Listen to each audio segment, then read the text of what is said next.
Meus amigos, mais uma oportunidade. Então vamos aproveitá-la. Que Deus está nos dando para meditar na sua palavra, continuando o nosso estudo. Nós agora vamos entrar no capítulo 2 do livro de Apocalipse. Nós estamos apresentando a revelação de Jesus Cristo que Deus deu para mostrar aos seus servos e, portanto, ao mundo inteiro. Porque através dos seus servos vai ser espalhada a mensagem para o mundo inteiro, as coisas que brevemente devem acontecer. E nós vimos no texto passado que o Senhor Jesus Cristo se manifestou em grande glória.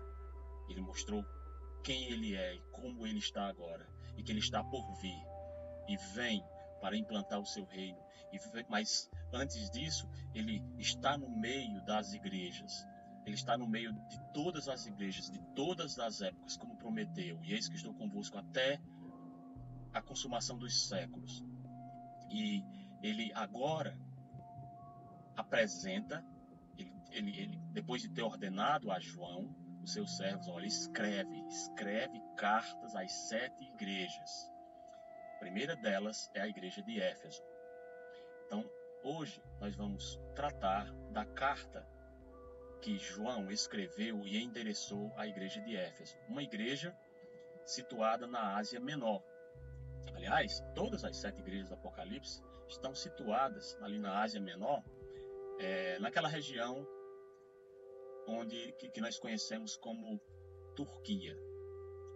E você pode, inclusive, verificar no mapa, eu vou colocar, a posição relativa da ilha de Patmos e das 7 igrejas. E ali, entre as 7 igrejas, Éfeso é a primeira igreja a quem é endereçada esta carta. Mas eu acho que nós devemos orar ao Senhor. Eu penso que sempre precisamos iniciar os estudos orando ao Senhor, pedindo ajuda para extrair da sua palavra aquilo que Ele quer nos revelar dela, hoje para nós. Então vamos orar. Santo Deus, eu suplico ao Senhor que o Senhor nos assista com o Teu Espírito Santo para nos mostrar, nos revelar o que o Senhor quer nos dizer. Para mostrar que nós estamos abandonando o nosso primeiro amor, que nós precisamos voltar a Ele. E tantos outros ensinos. Pedimos que o Senhor nos oriente, nos ajude a ter humildade para acolher com mansidão a palavra em nós enxertada. Oramos no nome do Senhor Jesus. Amém. O texto da Bíblia diz assim, Apocalipse capítulo 2, versos 1 ao 7, escreve ao anjo da igreja de Éfeso: isto diz aquele que tem na sua destra as 7 estrelas, que anda no meio dos 7 castiçais de ouro. Conheço as tuas obras, e o teu trabalho, e a tua paciência, e que não podes sofrer os maus. E puseste à prova os que dizem ser apóstolos, e o não são. E tu os achastes mentirosos, e sofreste, e tens paciência, e trabalhaste pelo meu nome, e não te cansaste. Tenho, porém, contra ti, que deixaste o teu primeiro amor. Lembra-te, pois, de onde caíste, e arrepende-te, e pratica as primeiras obras. Quando não, brevemente a ti virei, e tirarei do seu lugar o teu castiçal, se não te arrependeres. Tens, porém, isto, que odeias as obras dos nicolaítas, as quais eu também odeio. Quem tem ouvidos, ouça o que o Espírito diz às igrejas. Ao que vencer, dar-lhe-ei a comer da árvore da vida, que está no meio do paraíso de Deus. Texto magnífico, um texto que causa em nós emoções distintas. Ao mesmo tempo, ele nos faz advertência, mas antes de trazer as advertências e de mostrar o estado da nossa alma atual, ele demonstra como ele está presente. Ele mostra como ele está intimamente ligado conosco, conhecendo, descrevendo tudo o que a gente passa, tudo que a gente sente, tudo que a gente vive.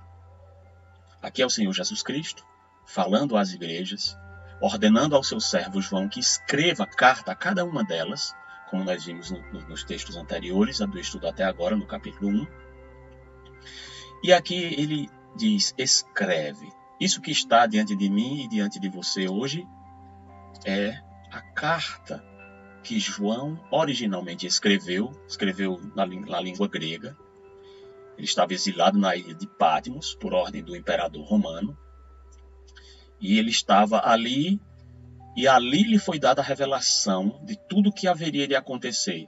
Revelação das coisas que são, das coisas que ele viu a respeito da glória de Deus e do Senhor Jesus Cristo, e das coisas que são, isto é, das coisas que sucederiam a partir do momento da existência de João. A igreja já existia, fundada no dia de Pentecostes, até a consumação, até o último tempo. E depois, passada o período, passada a época da igreja, as coisas que depois destas, ou seja, depois que a igreja passasse, depois que a igreja fosse retirada, as coisas que haveriam de suceder ao mundo. Ele diz, escreve. Isso está disponível para nós hoje.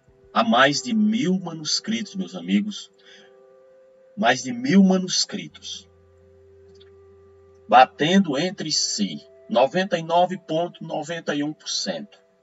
E os detalhes 0,0 qualquer coisa que não bate são coisas de detalhes pormenores que em nada afetam a intencionalidade original do autor em querer traduzir a sua mensagem para nós, de maneira que nós podemos afirmar que nós temos a pura palavra de Deus diante de nossos olhos, diante de nossas mãos, hoje pela manhã. E essa palavra foi escrita por homens santos, que falaram da parte de Deus, movidos pelo Espírito Santo. Aqui é uma revelação direta. É Jesus Cristo falando com voz de grande multidão, voz portentosa, voz de trovão para João, aquela voz que ele ouviu detrás dele, ele se virou para ver. Voz do Deus eterno, voz daquele que era, que é e que há de vir, ordenando, escreve. E João escreve. E ele escreve ao mensageiro da igreja, demonstrando que essa mensagem seria entregue para aqueles que ensinam, para aqueles que pregam, para aqueles que instruem, para aqueles que estão junto da igreja, para a aperfeiçoar. Disse o apóstolo Paulo que Deus designou uns para pastores, mestres e doutores, querendo ou com o fim do aperfeiçoamento dos santos. Quando um mensageiro prega a palavra de Deus, quando Deus o ordena a fazer isso, e Deus o chama para esse ministério, e ele abre a boca e prega a palavra de Deus, o objetivo disso é só um: aperfeiçoar aqueles que são santificados por Cristo, para que eles se equipem do conhecimento de Deus, para poder viverem as suas vidas, darem testemunho para o mundo e poderem se preservar e proclamar a verdade da salvação até o dia dela ser consumada. Ele escreve ao anjo, ao mensageiro da igreja. A igreja, lembra das últimas mensagens, dos últimos estudos? A igreja, na verdade, não é nenhuma denominação humana religiosa. A igreja é o ajuntamento. Esse é o sentido da palavra original da língua do Novo Testamento, da língua grega, e significa que eu tenho um grupo, um ajuntamento de pessoas que têm a mesma fé posta unicamente na esperança bendita das promessas do Salvador, de nos conceder vida eterna e vir nos buscar para o seu reino celestial. Essa é a igreja, essa é a nossa esperança bendita, esse é este povo. E é escrito essa mensagem endereçado para ela. Aí você talvez por alguma razão está aqui assistindo esse vídeo e diz, mas eu sou cristão. Eu sou cristão, mas assim, eu não sou praticante. Né? Tem várias pessoas que pensam de várias formas as coisas. Mas deixa eu lhe dizer uma coisa. Essa mensagem foi entregue para a igreja, para que a igreja proclame ela. Jesus Cristo mesmo disse, o que eu lhe disser aqui no oculto, proclame dos telhados, falando para os discípulos. O que significa que quando o Senhor Jesus Cristo formou a igreja dele, antes de partir para o céu, depois de ressuscitado, ele disse, ide por todo o mundo e pregai o evangelho a toda criatura. Isso lhe inclui. Quem crê e for batizado, ou seja, se identificar com Cristo na morte e na ressurreição dele, pelo simbolismo do batismo, quem crê e for batizado, ou seja, der testemunho para o mundo da sua fé, será salvo. Quem, porém, não crê, será condenado. Essa mensagem deve ser pregada pela igreja, para quem não faz parte desse ajuntamento, ainda, para que creia e seja salvo. Quem crê, será salvo. Quem não crê, será condenado. Essa é a mensagem, contendo toda a verdade dela. É escrito para a igreja, para que a igreja proclame para o mundo. E aqui, a primeira igreja é a igreja de Éfeso. Essa igreja localizada onde hoje está na Turquia. Se você entrar lá no Google Maps ou no Google Earth, você vai poder digitar lá e localizar, ou então em mapas antigos da história que mostram a localização geográfica dessa cidade, Éfeso. E o texto diz, isto diz aquele que tem na sua destra, lembra? As 7 estrelas? Quem são as 7 estrelas? São os anjos das 7 igrejas. Ou seja, ele está aqui claramente mostrando que essas 7 estrelas, que são os anjos, estão agora sendo tratadas. O Senhor está dizendo, escreve para eles e diz para eles que eles estão na minha mão. Que eles estão na minha mão de forma que eu os conduzo. Que eles estão na minha mão de forma que eu os controlo. Que eles estão na minha mão de forma que eu permito que as coisas sucedam. Permito, inclusive, que eles sejam livres para decidir se vão me obedecer ou desobedecer, se vão ensinar a verdade ou se vão ensinar o erro. Mas eles estão na minha mão, porque se eles ensinarem o erro, eu vou julgá-los. Eu vou trazer sobre eles o juízo. Vou remover o brilho que eles deveriam resplandecer no mundo, como luzeiros, porque eles são a luz do mundo. Então esses anjos, esses mensageiros que vão ensinar a minha igreja, a minha verdade, eu estou trazendo aqui para eles a revelação de que eles estão na minha mão. Então, cuidado. Cuidado como nós consideramos as coisas de Deus, como nós ensinamos as coisas de Deus, como nós vivemos as coisas de Deus, ou como nós nos relacionamos com ela, aceitando ou desprezando, porque nós estamos nas mãos de Deus. E no caso dos anjos, está na mão de Deus, na mão do Senhor Jesus Cristo, na mão principal, na mão da destra, na mão de maior controle. E é revelado para eles, para esta igreja, claro, para o anjo, e portanto, evidentemente, o anjo vai relatar isso à igreja, e toda a igreja vai tomar conhecimento. Essa revelação é, em última análise, para a igreja, para todos aqueles que fazem parte, inclusive para cada indivíduo. Isto diz, aquele que anda no meio dos 7 castiçais de ouro. Lembra aquela figura da presença? Eis que estou convosco todos os dias, até a consumação dos séculos. Ele está no meio daqueles que foram ditos que seriam a luz do mundo. Jesus Cristo olhou para os discípulos dele e disse, vós sois a luz do mundo. Não se esconde uma cidade edificada sobre um monte. Não dá para esconder Caririaçu de noite. Ele está lá, na Serra de São Pedro. Não dá para esconder. Não dá para pegar uma lâmpada e colocar debaixo da cama. Não é lá que ela deve ficar. Ela deve ser colocada na arandela, no velador, para que dê luz a todos os que estão no recinto. Assim a igreja deve brilhar, o povo de Deus deve brilhar, os servos de Deus individualmente, como ajuntamento, devem resplandecer como luzeiros no mundo, como diz o apóstolo Pedro. 7 castiçais.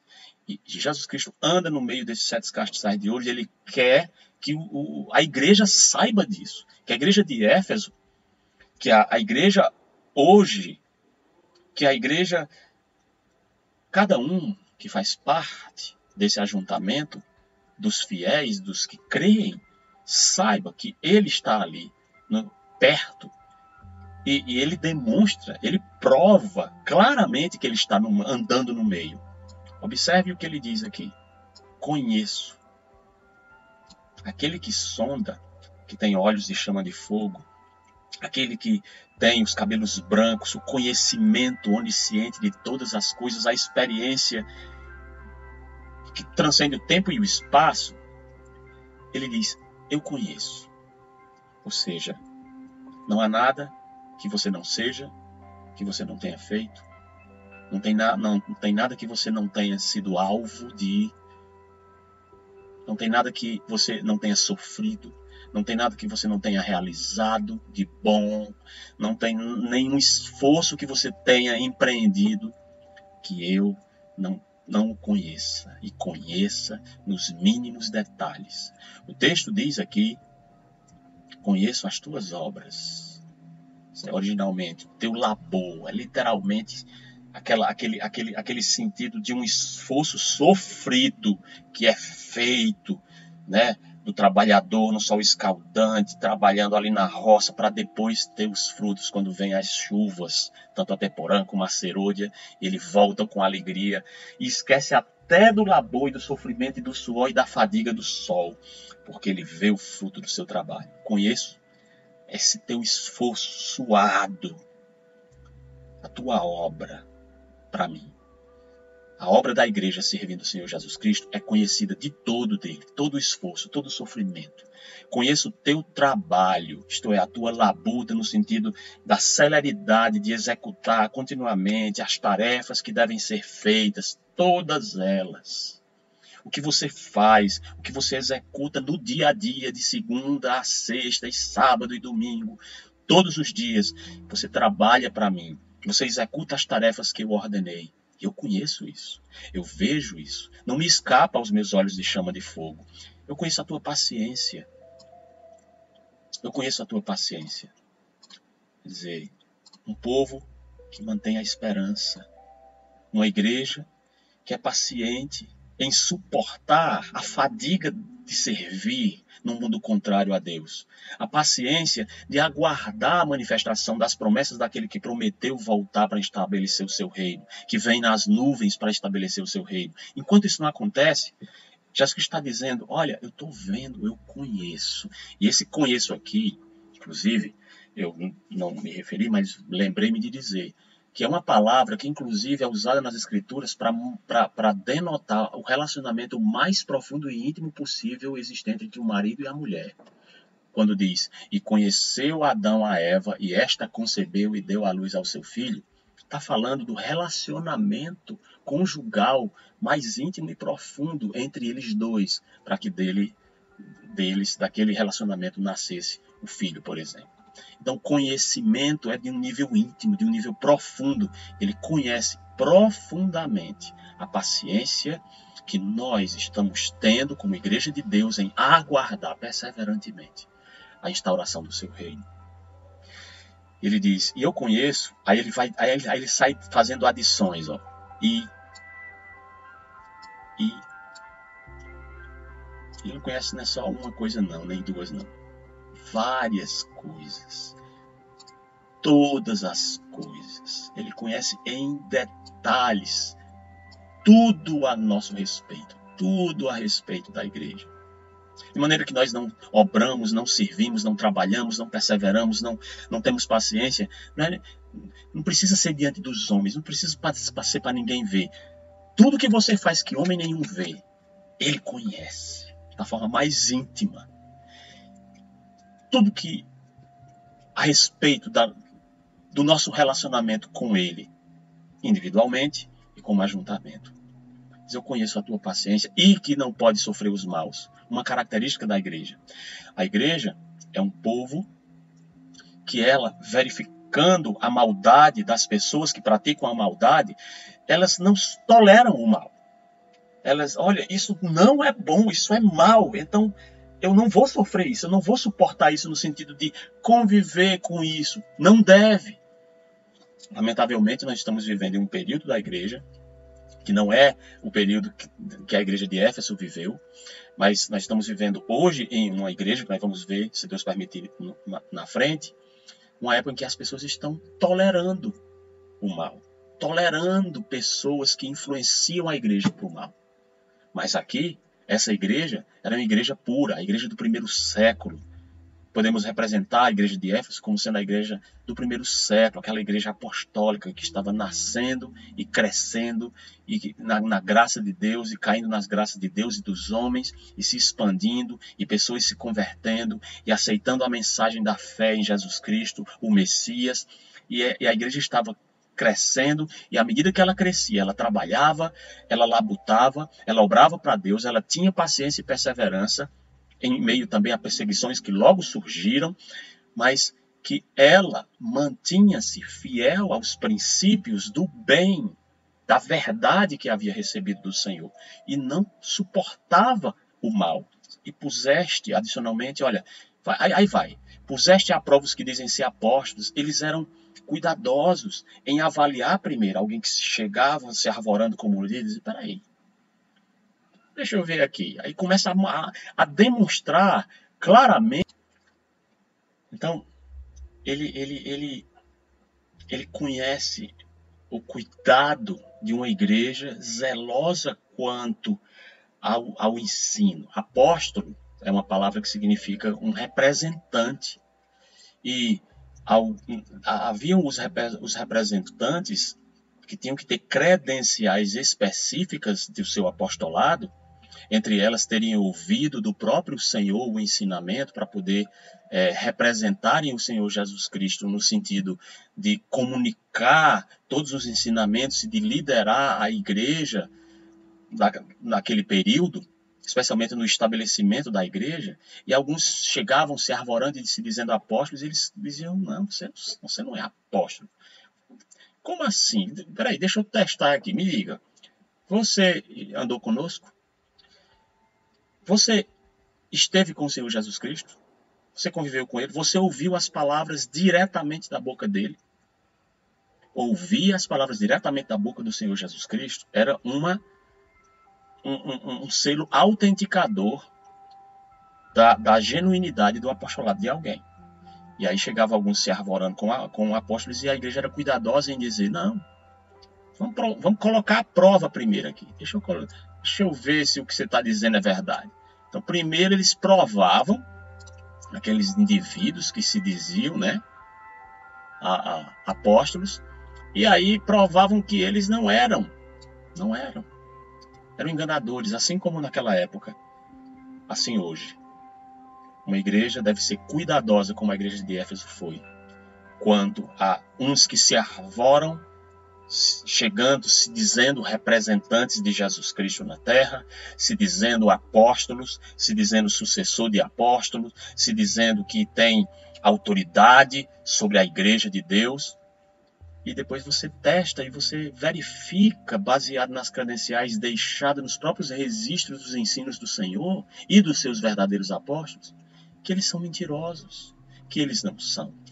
Tu os achastes mentirosos. Isso é uma advertência para nós hoje, que temos visto se espalhar pelo mundo inúmeros se dizendo chefes, representantes, poderosos, arautos, e na verdade são mentirosos. É preciso tomar cuidado. Era preciso que Éfeso tomasse cuidado, e ela tomava cuidado. A igreja de Éfeso tomava cuidado, e Jesus Cristo conhecia isso intimamente. E no versículo 3 diz que e sofreste. A igreja de Jesus Cristo na terra, ela padece, ela sofre oposição, ela sofre perseguição, ela sofre deboche. Ela sofre porque a cosmovisão, este mundo que jaz no maligno, é totalmente oposto à proposta de Deus, totalmente oposto aos ensinos do Messias, de Jesus Cristo. E a igreja sofre por causa disso. A igreja sofreu E a igreja deixou na sua história um rastro de sangue que virou verdadeira semente para o seu crescimento, mas sofreu. E já começou a sofrer naquele período, no primeiro século. E Jesus Cristo conhecia esse sofrimento. Então, para nós, é uma mensagem de esperança, porque às vezes a gente está sofrendo e passando por problema, por sustentar o nome de Deus, passando por angústia, por querer se manter fiel ao que aprendeu do Senhor. E você muitas vezes quer desfalecer, mas olha, a palavra de Deus está dizendo que Ele conhece que você sofre, que eu sofro. E Ele sabe que nós temos paciência. Bom, Ele sabia que Éfeso tinha. Nós temos tido paciência, temos tido aquela resiliência, aquela capacidade de suportar esse sofrimento, porque a gente está passando pelo sofrimento, e a gente está passando pelo sofrimento, e enquanto sofre, a gente se mantém firme, fiel. Estamos assim? Aquela igreja estava. Ela estava firme. Naquele primeiro período da igreja, no primeiro século, a igreja se manteve paciente, suportando e proclamando e trabalhando e se esforçando e mesmo sofrendo, não parou de fazer o que tinha que fazer. A sua labuta, o seu trabalho para o Senhor. Veja que na sequência diz, mesmo sofrendo, manteve a paciência e manteve a celeridade do esforço em me servir. Manteve o trabalho pelo meu nome, ou seja, em defesa da minha dignidade, em defesa dos meus ensinos, em defesa de quem eu sou, em defesa da mensagem do poder, da minha realeza, do meu nome.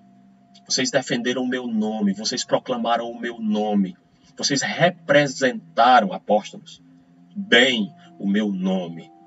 Vocês sofreram, mas mantiveram a paciência e continuaram trabalhando, céleres, trabalhando pelo meu nome. E a prova dessa celeridade é isso. Ele vê que eles não se cansaram nesse esforço sofredor e paciente de servir a Deus. Como é que nós temos servido a Deus? Temos servido a Deus quando nos convém, temos servido a Deus de forma relaxada, temos servido a Deus parcialmente, temos servido a Deus sem nenhum esforço de nossa parte. Como é que nós estamos servindo a Deus? A igreja de Éfeso servia a Deus, labutava, suava a camisa, mantinha a paciência, mantinha a capacidade de continuar trabalhando com essa paciência, mesmo sofrendo. E sofrendo martírios. Tem alguém morrendo? Tem muita gente morrendo na igreja de Jesus Cristo, ainda em 2020. Especialmente na janela 1040. E a perseguição vai se avolumar. E vai chegar aqui no Ocidente.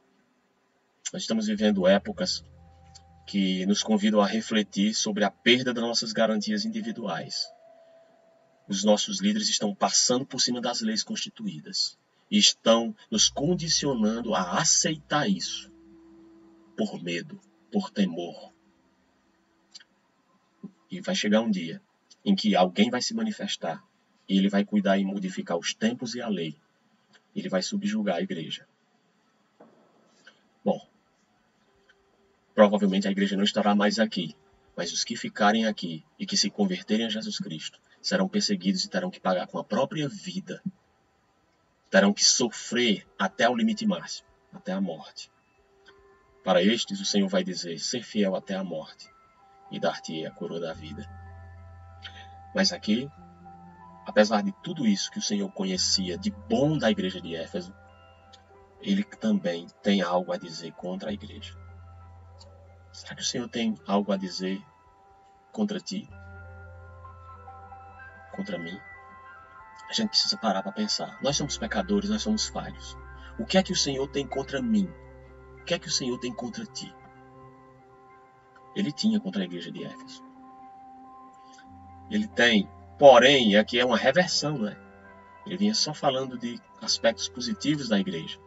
mas juntamente com ele, ele retinha o conhecimento de coisas contrárias a todas essas práticas da igreja. E o que era contrário a tudo isso que ele tinha da igreja de bom é que eles deixaram o seu primeiro amor. O que é esse primeiro amor? Você já se apaixonou? Teve aquele amor? Pela primeira vez você descobriu como é o reboliço de sentimentos interiores, de bons sentimentos interiores na direção da pessoa amada? Amor.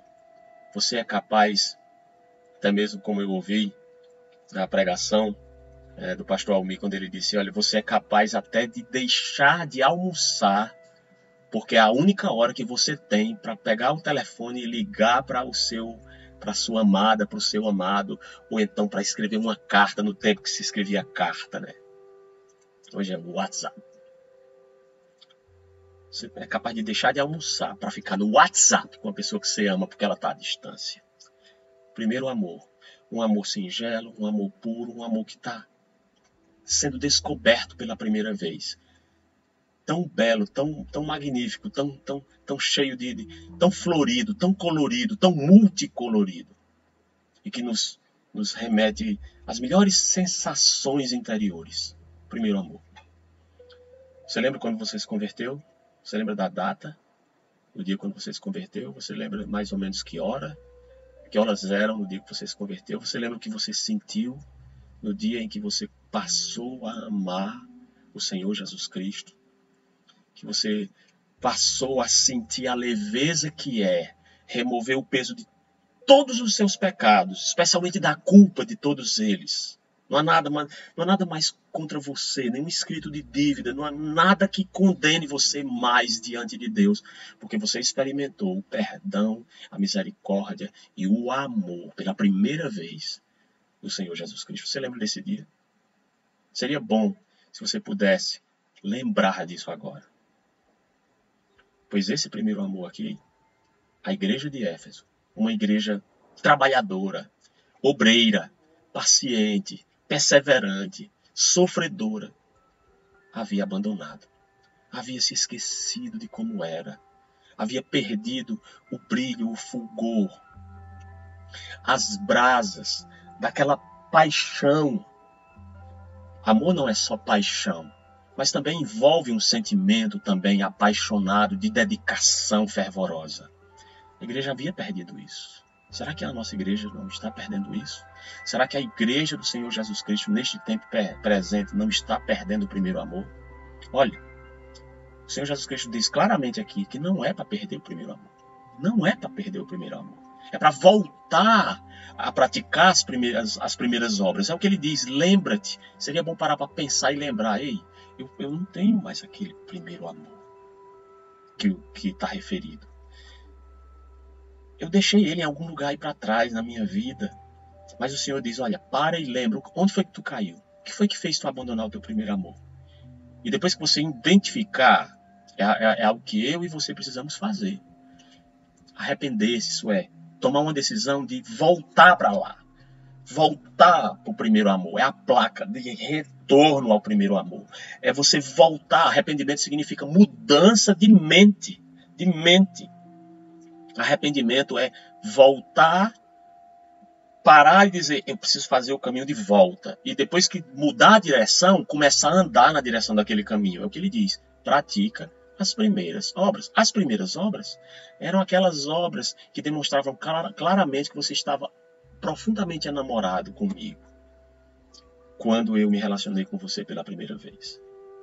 E se isso não acontecer, a advertência aqui é digna de nota.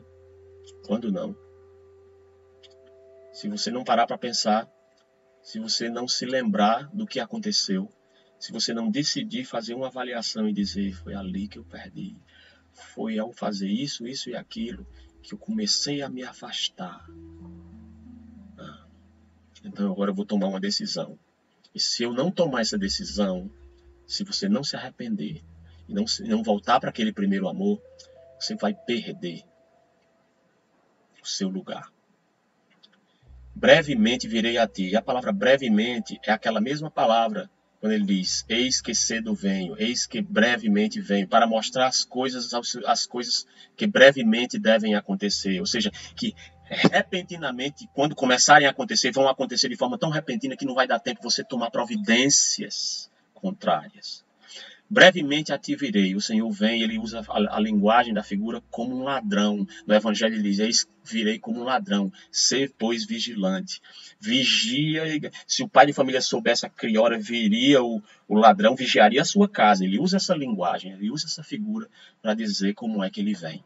Eis que brevemente, ou seja, repentinamente, venho, a ti virei. Ele está apontando o dedo para você, ele está apontando o dedo para mim, ele está apontando o dedo para a igreja dele. E ele está dizendo, repentinamente virei. E quando eu vier, se você não se arrepender, você vai perder o privilégio de ser o luzeiro no mundo que deveria ter sido. E vai sofrer dano por causa disso. Não está falando aqui de perda de salvação. Porque o Senhor Jesus Cristo, o mesmo que está dizendo isso a João, foi o mesmo que diz, aquele que crê em mim, aquele que vem a mim, de modo nenhum o lançarei fora. E ninguém o arrebatará da minha mão. E é um contexto onde ele diz, eu lhes dou a vida eterna e jamais perecerão eternamente. Ele não está falando aqui de perda de salvação, não é nem o contexto aqui e nem é o contexto da revelação do próprio Jesus Cristo nas Escrituras do Novo Testamento. Ele só está dizendo aqui que a igreja deve brilhar. E se ela abandonar o primeiro amor, o Senhor vem, ela nem percebe, virou um clube social. Ela não tem mais relevância nenhuma espiritual na comunidade, de modo a influenciar as pessoas para o reino de Deus. Ela perde o brilho, ela deixa de ser castiçal. Aliás, o castiçal é removido, ela se apaga ali, ela está se reunindo ali num determinado local geográfico para cultuar a Deus, mas em volta, geograficamente, no seu lugar, ela não tem mais brilho. Que coisa triste.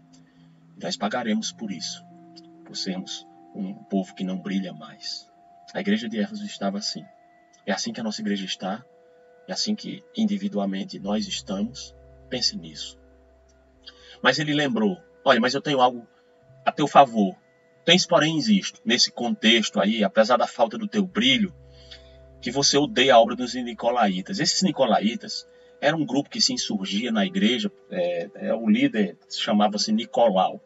E havia um grupo que queria dominar na igreja, como se fazia uma segregação entre um povo iluminado, como se fosse um clero, alguém que é conhecedor profundo das coisas de Deus, e o povo lá embaixo, que não tem conhecimento, e nós somos os iluminados que vamos ensinar para este povo maldito a lei. Né? Era como os fariseus.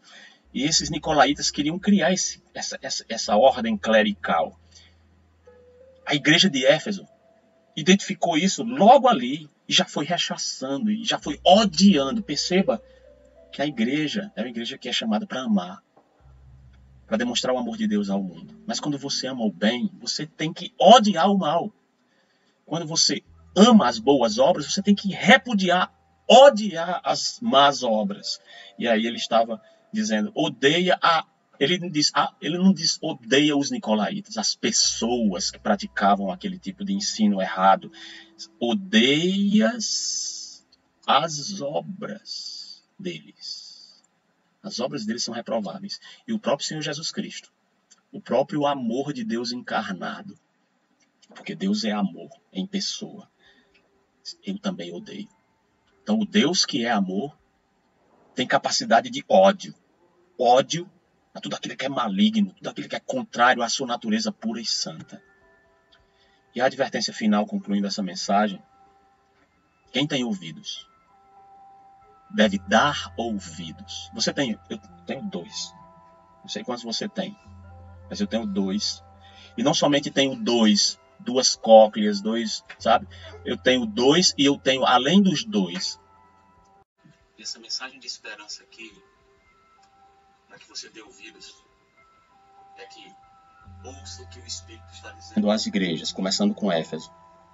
Ao que vencer, quem é aquele que vence o mundo, senão aquele que crê que Jesus Cristo é o Filho de Deus? É o próprio João que diz numa de suas cartas. O que é aquilo que vence o mundo? A nossa fé, como diz o apóstolo Pedro. Então, vencer aqui não é você pelo seu esforço pessoal. Não é você pela sua autodeterminação de chegar lá na reta final da fé, não. Vencer aqui é confiar, ter fé no Salvador, naquele que era e que há de vir, o Todo-Poderoso, que anda no meio dos castiçais. Ao que vencer, ao que mantiver essa fé, lhe será concedido, dar-lhe-ei, veja, dar-lhe-ei, comer da árvore da vida, isto é, você vai ter acesso ao que vai lhe permitir viver para sempre, uma vida sem fim na presença de Deus, na presença do seu Cristo e do novo céus e nova terra e tudo que Ele vai criar de novo para nós, que está no meio, que é exatamente este lugar, no meio do paraíso de Deus.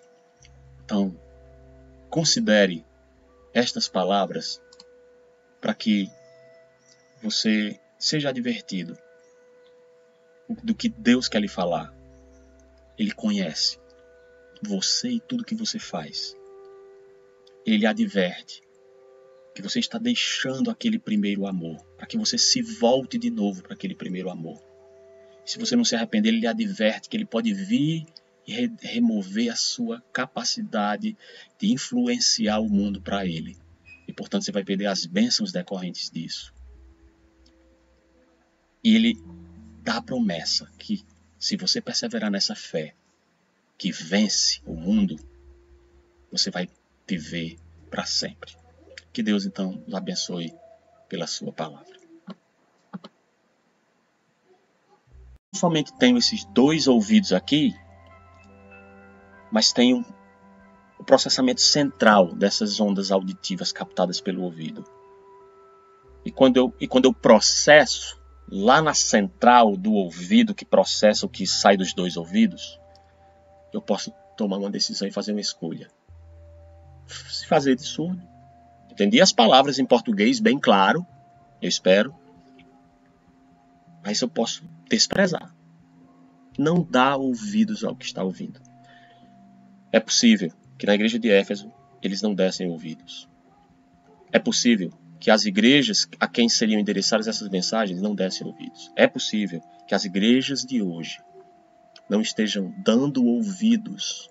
Elas têm ouvidos, mas não querem ouvir o que estão ouvindo. E, portanto, não atendem, não consideram, não ponderam as palavras. Você tem ouvido.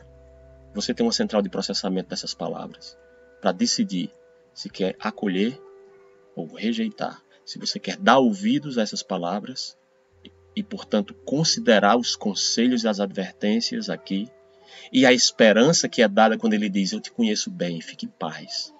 Eu conheço tudo. Ouça o que o Espírito diz às igrejas. E a mensagem maravilhosa do Senhor